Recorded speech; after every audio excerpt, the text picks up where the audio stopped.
Hi everyone. Hi everyone. This is Tuğrul Keskin from Portland State University, International Studies. This is the last session, last panel. We are going to have Deepa Kumar, Asad Abu Khalil, Joel Beinin, and Wael. They are going to talk about, challenges in prospects in Arab Spring. And we're going to have 10 to 12 minutes. We don't have a time for the question and answer session. And Deepa. I want to thank the organizers for inviting me, and especially Hannah McCain for being so organized and incredible. I was one of those holdouts. I kept insisting that I couldn't come all the way from the East Coast because it was just so tiring and so forth. But I'm really glad that I'm here today, and I've learned so much from this conference. So a big round of applause to everyone who helped put this together.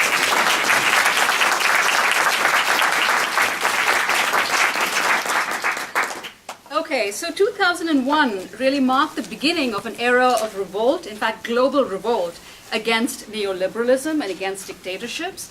And it was really inspiring to see in a matter of weeks 2 US-backed dictators in Tunisia and in Egypt being toppled by people's movements. And in an earlier session, Joel talked about the role that the working classes actually played. They played a decisive role both in Tunisia as well as Egypt. And of course, part of what happens after this is not only that the inspiration gets spread to movements in Bahrain, Yemen, Libya, and so on, but also to Madison, to where people are standing in solidarity with the Egyptians. There are picket signs that read, "Fight like an Egyptian," Hosni Walker, comparing Scott Walker with Hosni Mubarak, and so on, and of course, Greece and Spain, and finally the Occupy movement. Now, in the time that I have, which is not a lot, I want to take up one particular question, and that is that even though these uprisings have been so inspirational, what we've seen is that in the political vacuum that's been created, the Islamists have actually come to power, whether we're talking about the Muslim Brotherhood in Egypt or Ennahda in Tunisia.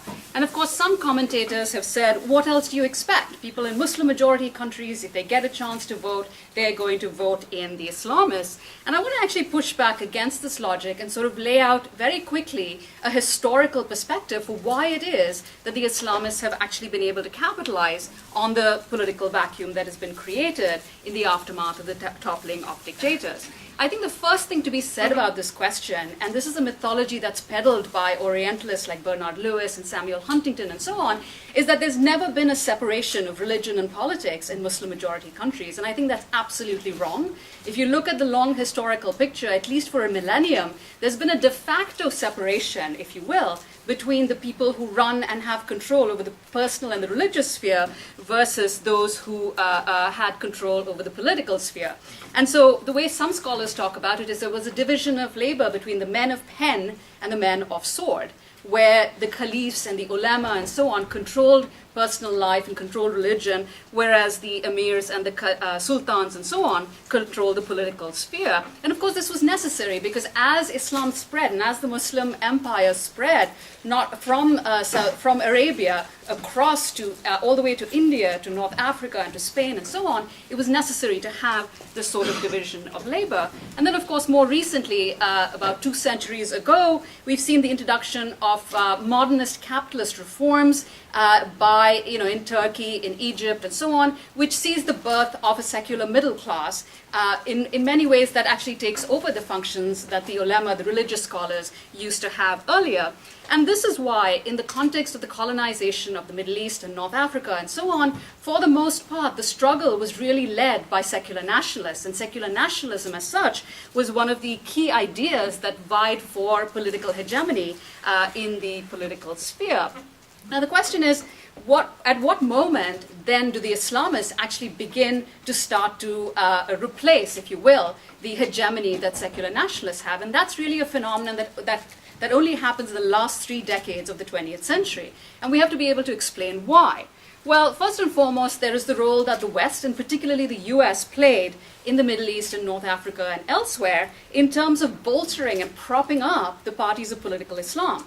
Keep in mind that this is the post-Cold War period, and for the United States that initially tried to co-opt the secular nationalists, particularly people like Nasser and Mohammad Mossadegh in Iran, and saw that they actually couldn't, it was necessary to formulate what they called an Islam strategy.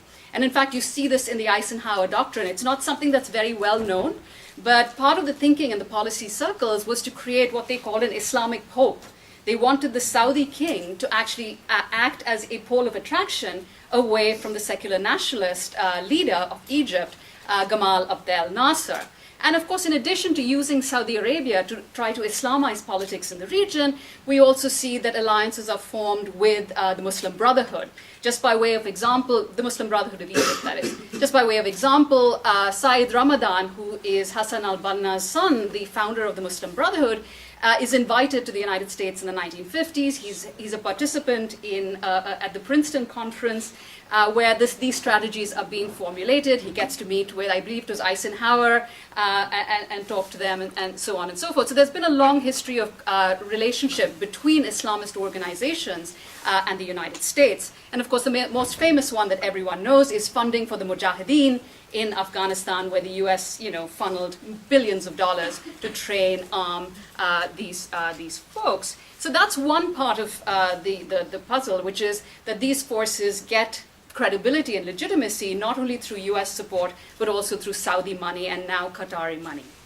Now, the second thing is, of course, the U.S. also militated against secular nationalist leaders and tried to, get rid of them, and also against the left, whether this was assassinations and what have you, like in Iraq and elsewhere. There are some comical stories, actually, at attempted assassinations of Nasser. They poison his cigarettes. At one point, the CIA tries to, another point, they try to poison his chocolates, etc., etc. But regardless of external efforts, there were also internal weaknesses in secular nationalism. While there was a period where secular nationalist leaders, and particularly Nasser, was able to deliver on some promises of economic reform and upliftment and so on, by the time we come to the late 60s and 70s, these methods, these state capitalist methods, are quite, are running up against the limits of what is possible.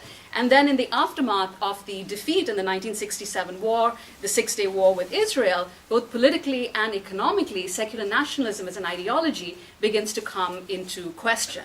And this is the context in which the Islamists, backed by Saudi money, are able to vie for influence on campuses, particularly in Egypt, but then that would start to spread all over. Now, the vacuum created by the collapse of secular nationalists could have been filled by the left, the communist parties, various left parties, and so on. But the problem is they made a bunch of mistakes, and they were Stalinized. I don't have time to explain all of that, but suffice it to say that their goals and orientation were less about what people in various countries needed and wanted, and more in line with what the Soviet Union wanted. And so by the time we come into the 50s and 60s, we have a situation where they are tailing the secular nationalists so much that when secular nationalism as an ideology goes into crisis, so does the left. And in this gap, the Islamists, of course, start to vie for power, for influence, starting from the 1970s onwards. And so, coming to the present, we now have a situation. I don't know that much about Tunisia. Others can talk about it. Assad talked about how there's a bigger left in Tunisia than there is in Egypt, and people can talk to it. But I want to just speak very quickly about what it is that explains why the Muslim Brotherhood was able to win elections in recently. And first of all, it is the key opposition party. That is to say, even though it was persecuted by the Mubarak regime, it was also allowed to exist. And it has, some of the deepest roots and the machinery, political machinery, to be able to capitalize on this context. But the question then is, why did people actually vote for them? Why did people in the movement actually vote for them? And there's no denying the fact that some people voted for them because they support their ideology and their philosophy and so on. But some of the activists on the ground have written about how other sections of the movement that actually toppled Mubarak voted for the Muslim Brotherhood for a couple of reasons. One, because from time to time they have actually critiqued the excesses of neoliberalism. They have charitable networks that actually give real, funding and sustenance to, 40 to 50% of people who live below the poverty line. And they also have credibility because they've been persecuted by the state, and there's a sense in which these are honest people, let's give them a chance. But the fact of the matter is, at least in the English press, the business elite who are associated with the Muslim Brotherhood have come out in no uncertain terms to declare their pro-neoliberal politics. And furthermore, as we've seen, the Muslim Brotherhood has been more than willing to be the political face of the military, and they're even actually in negotiations and discussions with the NDP, that is Mubarak's political party. So, okay. And so, for me, these uprisings really mark the beginning of a long process. And I think people will learn through the course of struggle where to go and how to organize and how to actually have their political aspirations and their economic aspirations be realized. I mean, early in the Egyptian uprising, there was a sense in which, one of the slogans is "the people and the army are one." Now it's obvious that the people and the army are not one. So in some ways, people have to learn through actually going through the process. And I think the bankruptcy of the Muslim Brotherhood and their inability to actually meet the needs and desires of the people will become apparent in the years to come. And I think it's from that a new left can actually begin to start to grow and begin to start to offer a progressive alternative. And I'm going to argue that the Independent Federation of Egyptian Workers' Unions, which is somewhat affiliated with the Workers' Democratic Party.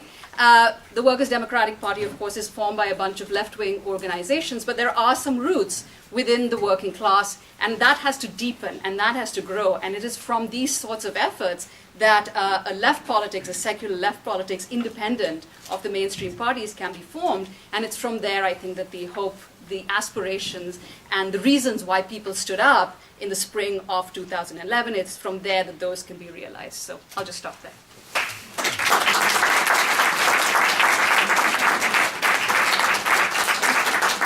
Thank you to Dr. Kumar. We have a second speaker, Dr. Asad Abu Khalil. 10 minutes? 11 minutes? 10 minutes, yeah.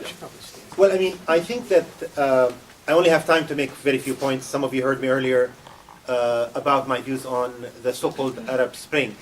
The first point I want to make, even though Nora did a very good job about speaking about the recent Palestinian uprising, is the extent to which the Palestinian struggle over the decades has been the real inspiration for the Arab uprising.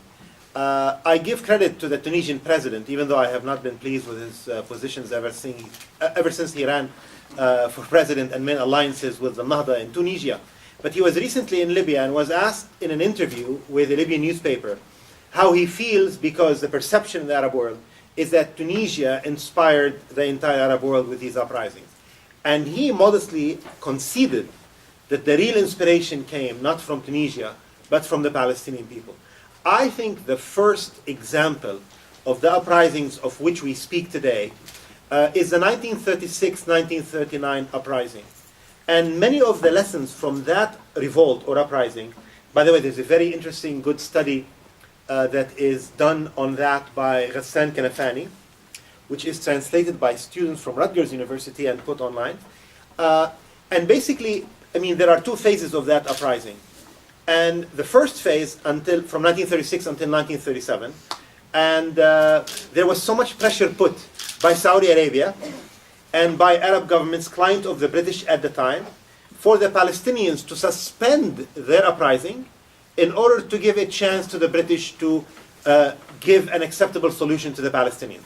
As it turned out, of course, the Palestinians were cheated, and then the second phase of the uprising was marred by divisions, internecine wars between the various Palestinians, and factions that were on the payroll of Zionists, we now know, like the Nashashibis, did a very good job in diverting Palestinian hostility to Zionism into a kind of Palestinian civil war, by the way. Something we've seen in the Hamas-Fatah struggle, conflict over the last few years. The lessons from that important uprising, which I think could have had tremendous impact on the early efforts by Zionists to establish a foothold in Palestine, can be applied today. And I will go from that to speak about certain challenges facing the Arab uprisings. Number one, I think, is the large attempt by the United States to coordinate counter-revolutions at the regional level and in every country. In every country now, the United States is working closely with a faction or party that answers to it and to Saudi Arabia and or Qatar, and basically that attempts to prevent the people from pressing ahead with a radical agenda that has been embedded in all the uprisings as they started. So the first challenge is how to meet Arab counter-revolutions wherever they are, from Yemen elsewhere. Second point is that the extent to which, and this is true of course the Palestinian revolt of 1936, the extent to which there is an attempt to moderate the agenda and the demands of the uprising. I mean, in Yemen, it went from, the Arabs who protested were very clear. The slogan that has been chanted from North Africa into Bahrain is the same. That's a testimony to the fact that the Arabs are not as divided as we have been led to believe by people who've been reading eulogies of Arab nationalism over the decades. And the slogan says, "Al-Sha'ab yurid isqat al-nizam." The people want the downfall of the regime. The slogan is very uncompromising. It leaves no room for half measures. It leaves no room for amnesty for the dictator. And yet notice, from Tunisia to Egypt to Yemen, Bahrain of course is too blatant, there is an attempt to make the people moderate their demand and to make them much minimal. And this is part of the third challenge, which is people have been wanting to overthrow regimes. Are we going to allow for the replacement of the dictator either with his successor or with a successor that is handpicked by the Americans? I think the real test is going to be in Egypt. It's going to be in Yemen, obviously, early on. And in other cases in the Gulf countries, there's not going to be any change. The fourth challenge is the extent to which the Gulf Cooperation Council, a group of tyrannical, traditional, tribal, medieval-style leadership, are going to monopolize representation of the Arab people. There is a certain irony. Those are the opponents of democracy, are now invited to international fora to speak on behalf of the Arab youth. To witness Hamad bin Jassim, of all people, being asked to represent the aspiration of the Arab people is rather, for a lot of Arabs, most of them, rather comical. While these countries are very clear that they will not allow any of their countries to become democratic. And this is part of the bargain that basically erased, for a while, the feud, the famous, bitter, bloody feud between Saudi Arabia and Qatar. A year and a half ago, I was in Qatar for Al Jazeera show. The Emir of Qatar invited me to meet with him. So I spoke with him for like 2 or 3 hours. And one of the things, so he was telling about reform in Qatar and so on. So I told him, can I form a political party in Qatar? He said no. I said, can I form a committee against normalization with Israel? He said no. I said, so your reform are totally non-political? He said, yeah. And I asked, why is that? So what happened in Bahrain, I remember that conversation when I witnessed what happened in Bahrain. He told me, in the Gulf Cooperation Council, we cannot allow political development to be ahead in one country of another country. So I told him basically, so there is an agreement on dictatorship among all of you. He was like, yeah, we cannot change how we are. It's going to be exactly the same. And I think that is not entirely domestic. This is a service done to their dynasties. In Bahrain, they have been there for 200 years. They steal the land and they make money of it in Bahrain. Basically, it's a deal that is representing American interests. The United States deals much better, especially in military terms, with these kind of dictatorship. The challenge is to allow that to continue. And number 5 is the challenge of the media and popular culture. Saudi Arabia and Qatar. I mentioned earlier, we have more than 700 satellite TV stations in the Arab world.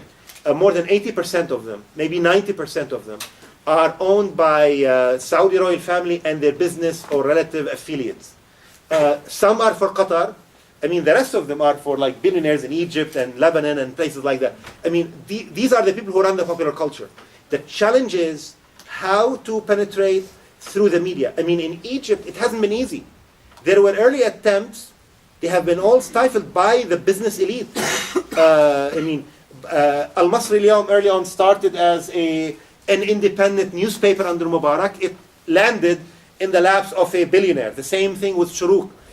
So there is a real challenge in trying to break through the monopoly of the media and popular culture, especially that the United States wants to work closely with these kind of media in order to stifle advocacy for the Palestinian people. The sixth element of the challenge, I think, is this. I believe that political struggle against the regime, and Egypt is always the best example of what's going on in the Arab world, is going to prove that the political struggle cannot be, I mean, I know this sounds like typical leftist, cannot be separated from the struggle for social justice. I mean, if you can do a class analysis of the Mubarak regime, and you will find that the political elite of Mubarak was, this is like the C. Wright Mills power elite all over again applied in the Arab world. You have the political elite of Mubarak tied to the business elite. These were the partners in crime, and they have not been punished. There was one or two taken as representative token to be made as token examples, but it hasn't gone through to punish them. And the third element are the normalizers with Israel. I mean, one of the most corrupt Egyptian businessmen, and the ones who has been giving mansions and villas to the Mubarak family. I mean, he was living in Sharm el-Sheikh in one of those villas donated by Hussein Salem. That guy is the same guy who, clearly with American support, had the gas pipeline deal with Israel, which was an insult to the sentiments of the Egyptian, not to mention against the economic interests of the Egyptian, because it was selling gas at such reduced prices to the Israelis. And of course, the Egyptian people have made their feelings about the gas pipelines very clear, thus far 12 times clear, but we'll hear more about them, I think, in due time. So I think the campaign of social justice is clearly going to be necessary to bring down the social roots and bases of these regimes. In this way, I think this partly is leftist optimism. The Muslim Brotherhood has nothing to offer in that regard. In Tunisia, as you know, when Ennahda first won the election, before they even sat in parliament, they said they would like to keep the Minister of Finance and the Governor of the Central Bank. I mean, before they even sat in parliament. And they were clearly sending a message to Washington, D.C., of course, and the message was well received, but not by the Tunisian people. The Tunisian people pressed ahead, and this became a very controversial issue. And I think the same thing I expect will happen in the case of Egypt. So let me conclude by saying, I mean, it is a process. I mean, I do not declare it a revolution, as I said earlier. The verdict cannot be declared yet, but certainly we are part of a process. It could lead to a revolution, provided the radical agenda is not compromised, and provided that people in the Arab world are not victim of an attempt by the Americans and the Saudis and the Qataris to convince them, like the Mossad has done with the Arabs all these decades, that they are not capable of changing their destiny, that there is a power out there that is so big, that is so invincible, that it cannot be defied. I mean, Israel has done that to the Arabs until 2006. And I think this is why the Americans, on purpose, disguise their surprise at the Arab Spring and may be beneficiaries of the propaganda of the Syrian regime to the effect that Arab uprisings are all part of an American conspiracy or machination. I think the Americans would like that kind of thinking to prevail, because then the Arabs will go back to the era of despair and of helplessness. And that would definitely kill what began as a promising, potentially revolutionary process. Thank you.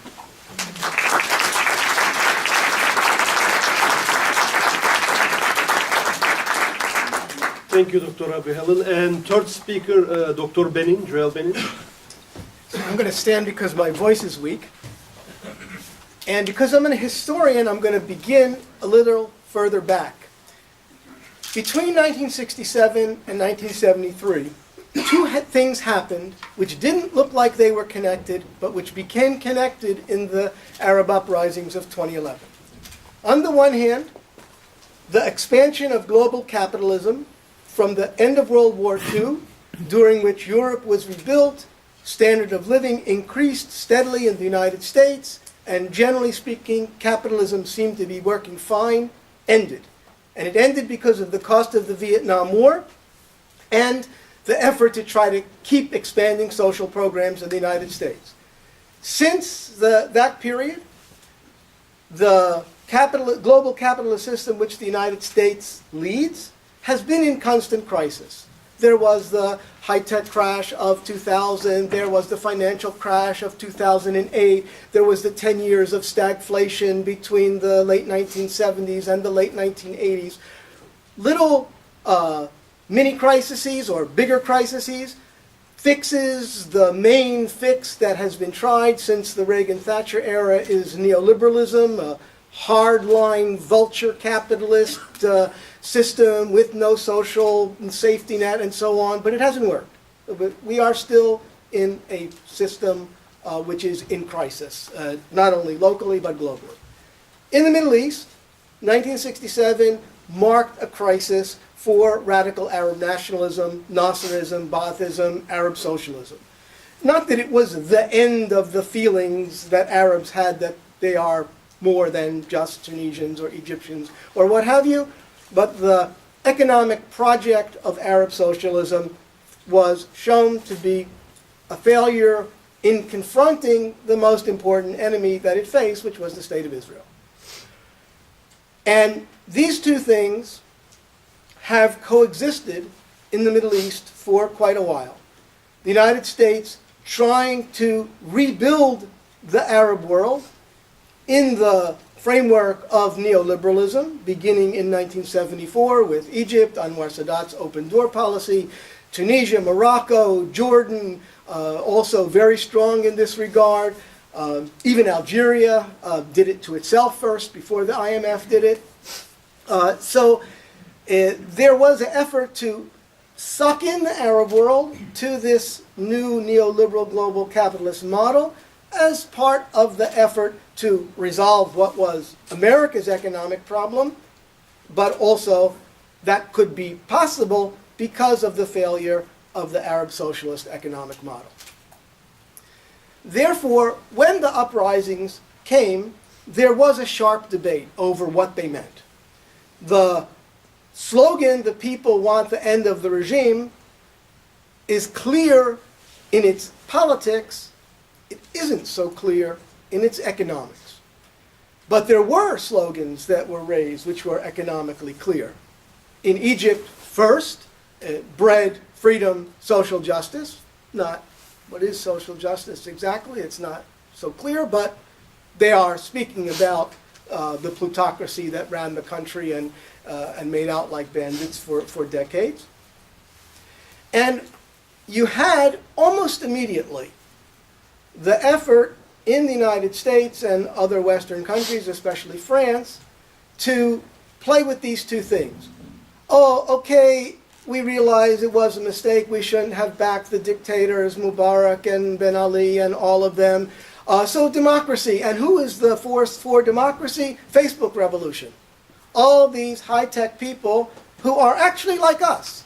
I mean, they speak English, they use Facebook, they use Twitter, they're internet savvy, they're educated in places like the American University in Cairo. So really, it's cool that they're like us and we can absorb them. And so they get to be on the cover of Time magazine, Wael and his friends, so, even in Palestine, Fadi Quran, who's a graduate of Stanford 2010, and who was actually beat up and arrested on Friday in Khalil, Hebron, was also featured in Time magazine as one of these faces. So the Western powers, United States primarily, France secondarily, have a way to try to seize hold of this upheaval and contain it. On the other hand, the demand for social justice has not gone away. And you can see this struggle internal to the revolutions. So Ahmed Maher, who was one of the founders of the April 6th youth movement in Egypt, one of the forces that called for the demonstration on January 25th, 2011, when he was interviewed by Le Monde Diplomatique, said the workers had nothing to do with the revolution. They were very far from it. Khalil Khamisi, author of the best-selling novel Taxi, the strike wave of the last decade was intimately connected to the revolution. So there were, as I said earlier in the day, probably 4,000 strikes between 1998 and the end of 2010, maybe 2 to 4 million workers involved.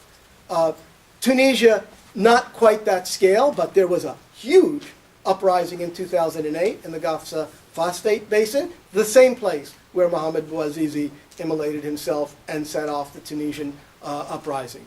So internal to the uprisings themselves is this struggle between those who would settle for an American-style democracy and high tech and that kind of subordinate development to the United States, and the demand for social justice, which can't possibly be satisfied under those conditions.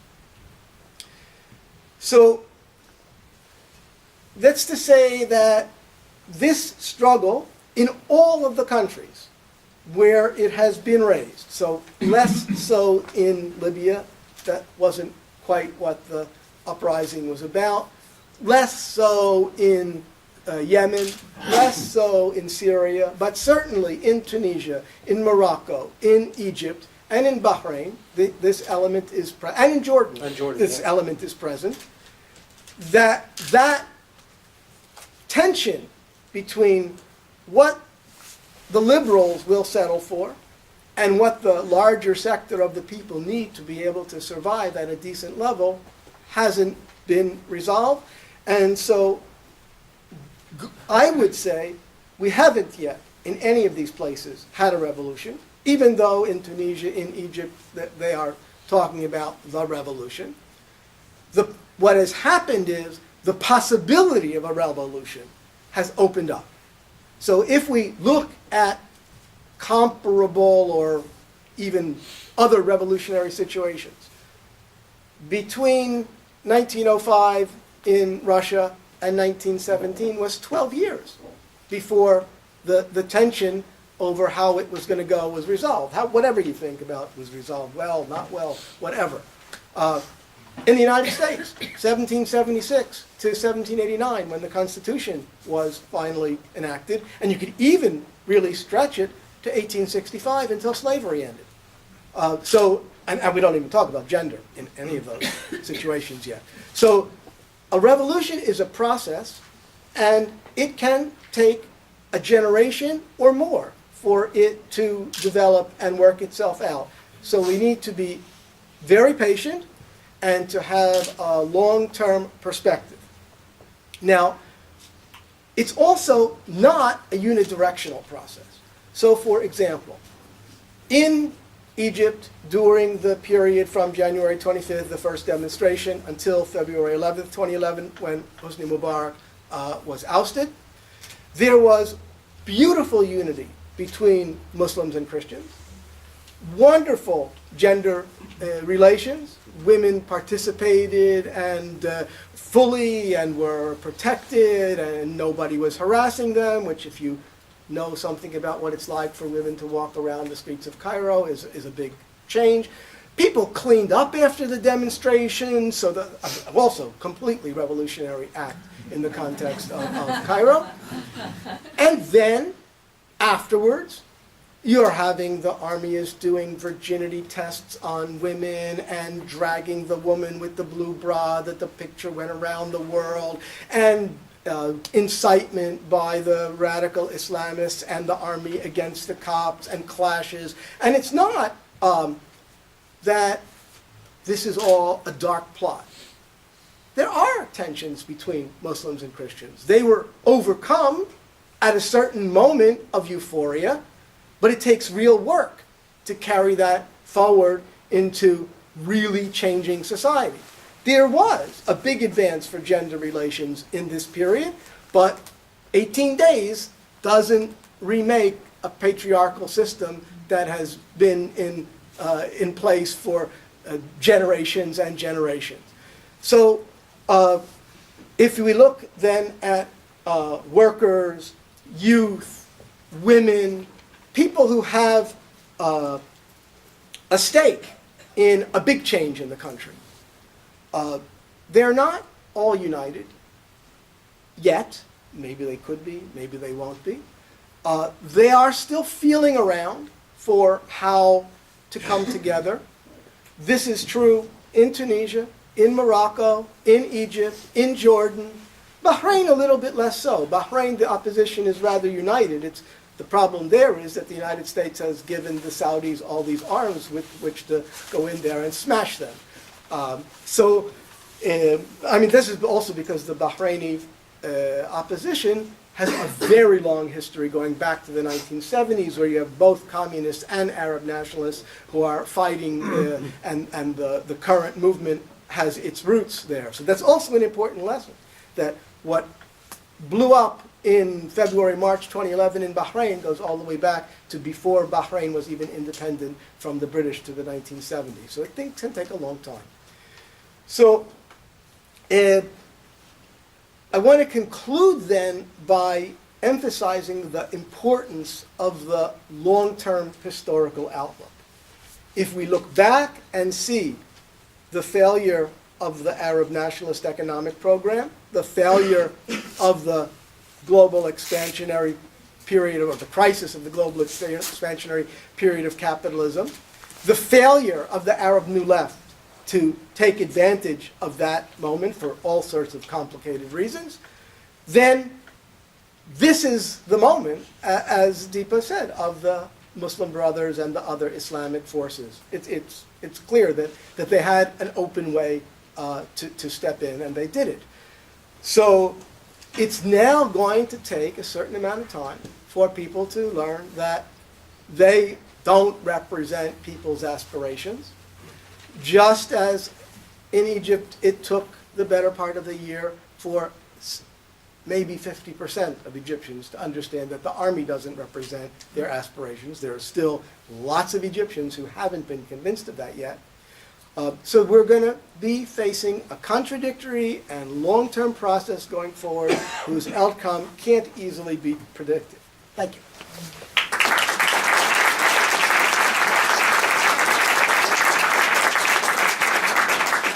Thank you, Dr. Beinin. And last speaker, Wael Elasady.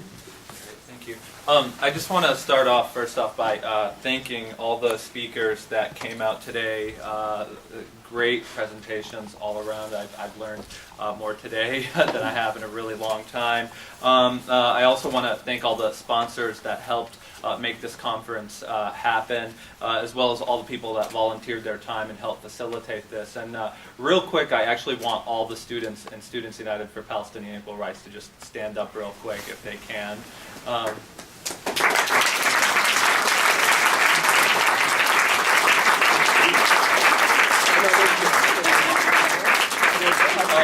We're missing a few more. There are secret members. We've got a ghost committee somewhere. There are 3 or 4 members, but I just and 200 secret ones.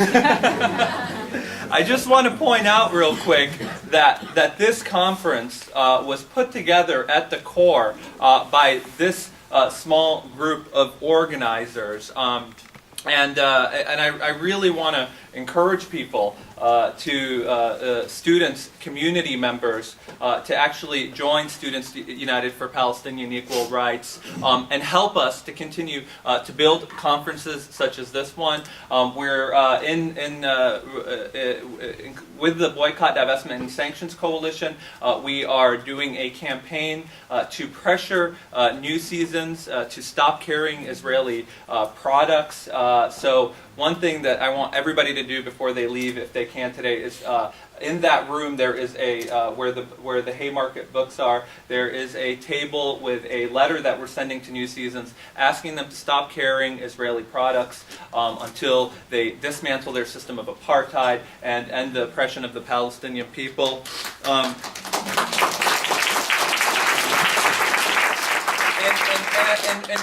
And we have a project where we want to take up the occupations the wars, the Islamophobia that the U.S. government is perpetuating both abroad, but also that they're perpetuating here. And of course, what we see at the center of that, as Asad Abu Khalil mentioned, the Israeli occupation, which actually takes a lot of those things and is central to both the U.S. ability to control the region.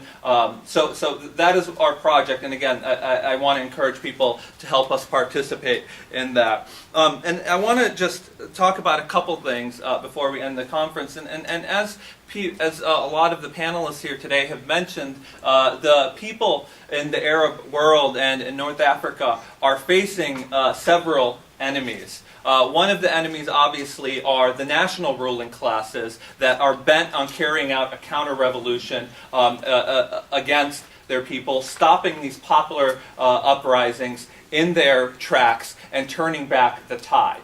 But there is another force. They face two forces on the battlefield, and that is the force of the United States government, which is funding, which is giving political support, and which is giving economic as well as military support to these counter-revolutionary measures to stop these revolutions in their tracks. Because they know that if the aspirations of the people of the Middle East are actually met, there is absolutely no way that they will move forward with the political and economic agenda of the United States and its dictatorship allies and Israel in the region.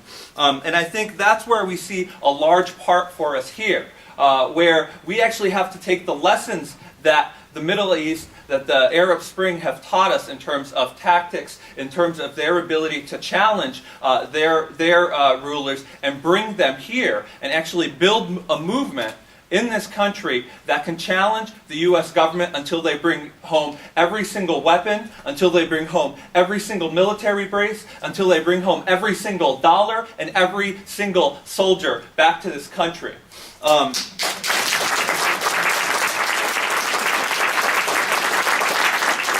I want to be clear, because I don't think this solidarity is one way. It's not just a matter of actually ending the oppression of the people of the Middle East. It is completely tied into the oppression that we face here in this country. It's not a coincidence that the drones that are bombing Pakistan, that are bombing Yemen, the tear gas canisters that are being used to attack protesters anywhere from the West Bank to Egypt are made and produced in the United States.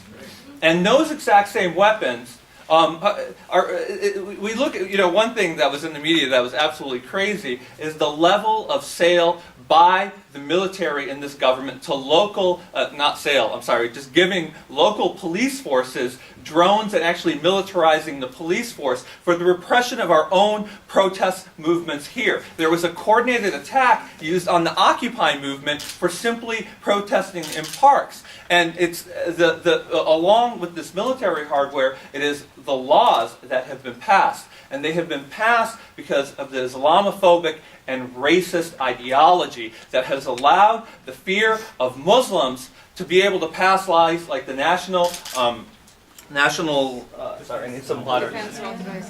Defense Authorization Act, and other laws that are actually being used to attack us here.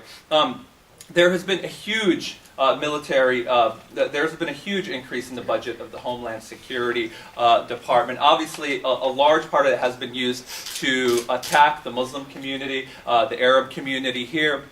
But a very significant portion of that has actually gone, like I said, to militarize the police forces, which are attacking our Latino immigrant populations, as well as laws that are being used to continue to attack the historically oppressed black population in this country. So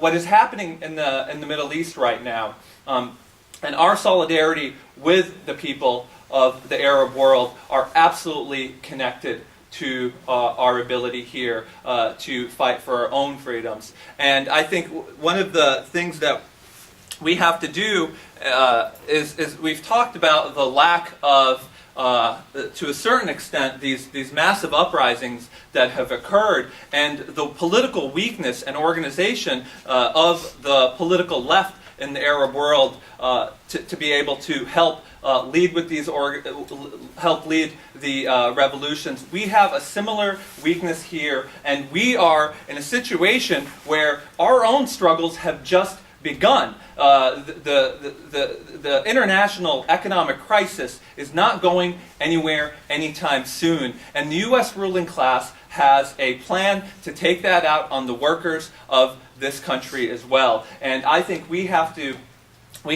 actually organize ourselves, rebuild the left in this country to both be able to end the wars, end the counter-revolutionary measures that the U.S. is taking in the Arab world, as well as challenge our own government here.